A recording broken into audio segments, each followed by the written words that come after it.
Episode start होते शान जब शुई के कुछ ज़्यादा क्लोज आ गया था तब तो उसको पता चल गया था कि शान का तो अभी उसे दूर हटने का कोई भी इंटेंशन नहीं है और अगर उसने अभी शान को नहीं रोका तब तो वो उसके ऐसी क्लोज आते रहेगा। इस लगने सेकेंडो थोड़ा सा साइड जाते हुए कहती कि वेट शान, मुझे अभी शावर लेने के लिए जाना है इसलिए मुझे थोड़ा सा साइड में जाना पड़ेगा। बट वो उसकी एक नहीं सुनता और कहता है कि अरे कोई बात नहीं शुई, और तुम बस मेरे से ऐसे ही पास रहो क्योंकि अभी तो तुम मुझे ऐसे अच्छी दिखाई दे रही हो।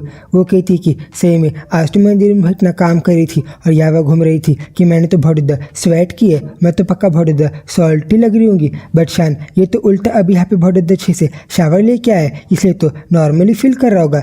बट तभी तो वो उसकी एक नहीं सुनता, वो तो उसके पास ही आ जाता है। वो और कहता है कि वेट शुई, तुम मेरे साथ ऐसी इंड्योर करो और अभी तुम तो इतनी ज़्यादा ब्यूटीफुल दिखाई दे रही हो कि सही में इस बात से तो फ़र्क भी नहीं पड़ता कि तुमने शावर लिया है कि नहीं। वो तो उसके साथ ऐसी थोड़ा सा मस्ती भी करने लग जाता है। देन फिर ऐसे थोड़े टाइम बाद शुई शावर लेने के लिए चले जाती है और वही साइड में शान तो सोफे में बैठ के बस उसका वेट ही कर रहा था।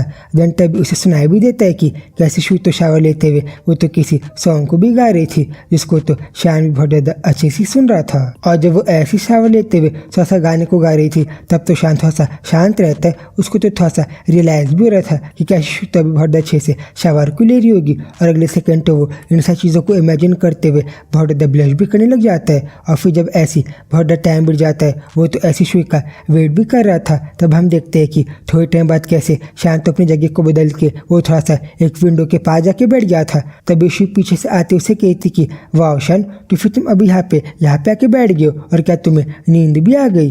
और वो कहती कि वेल भला तुम अचानक से यहाँ पे बालकनी के पास खुद से आके क्यों बैठ गए। और वेल तुम्हें पता है ना मुझे तुमसे कुछ बात करना था और मैं तुम्हें इंटरप्ट भी नहीं करना चाहती क्योंकि तो क्या तुम ठीक हो।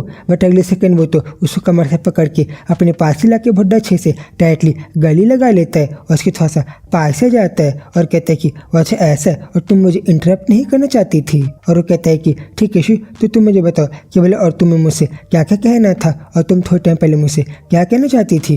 और जब वो उसके थोड़ा सा पास था तब तो भी बहुत बहसी करने लगी थी और बताती है कि वेल शान, मुझे ये बताना था कि अभी थोड़े टाइम पहले मैंने तो बहुत ज़्यादा ड्रंक कर लिया था अपने फ्रेंड लोग के साथ। और वेल जब मैं ड्रंक थी तब मैंने एक बारे में भी सोचा था कि वेल मुझे पता है कि अभी ऑलरेडी तुम तो मेरे बॉयफ्रेंड बन गए हो, बट स्टिल मुझे कुछ चीज़ें ऐसी थी जिन चीज़ों को मुझे बताना था और मैं तुम्हें बता नहीं पाई थी।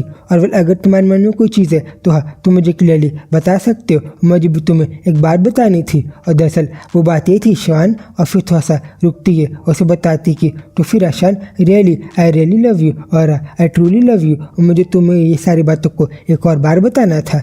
जिस पर तो अगले सेकंड वो लोग इन बातों को करते हुए सामने वाली सीनरी को भी इंजॉय कर रहे थे। और तभी तो शान कहता भी कि वो अच्छा ऐसा है, बट शुई मुझे तो इन बातों में पहले से पता था कि तुम मेरे लिए इन सारी फीलिंग्स को सेम रखती हो। और हर right no I also truly love you, मैं तुमसे बहुत ज़्यादा लव करता हूँ। बोलो उसने तो ऐसी शुई को बहुत अच्छे से गले भी लगा लिया था। देन उसको पकड़ के कहती कि वेल हसन, और एक और बात तुम देखना, आज से आगे कभी भी मैं तुमसे आइंदा झूठ नहीं बोलूँगी, मैं तुमसे कभी भी लाए आज से आगे कभी भी लाई नहीं करूँगी। जिस पर तो अगले सेकंड वो तो शान को फेस से पकड़ भी लेती है और शान तो बहुत स्वीटली उसको देख ही रहा था। और तभी शान की रिफ्लेक्शन तो शुई के पूरे आईज में दिखाई दे रही थी और शुई की आईज में बहुत ज़्यादा शान की रिफ्लेक्शन बहुत अच्छे से दिखाई दे रही थी, जिन चीज़ों को तो हम क्लियरली शान के आईज को देख के समझ सकते हैं कि कैसे वो तो शुई को बहुत स्वीटली देख रहा था। देन फिर ऐसे अगले सेकंड वो अचानक से शुई को गली लगा लेता है और अपने बहुत ज़्यादा क्लोज ला के रख देता है। तभी शुई कहती है शान इट्स नॉट इनफ, और नाउ मैं चाहती हूँ कि राइट नाउ तुम मुझे प्रूफ करो कि भला तुम मुझे कितना लव करते हो। और फिर जब लोग ऐसे एक दूसरे के साथ बहुत स्वीटली बात कर रहे थे तब इस इंटरेस्टिंग ट्विस्ट के साथ ये चैप्टर पे ख़त्म हो जाता है।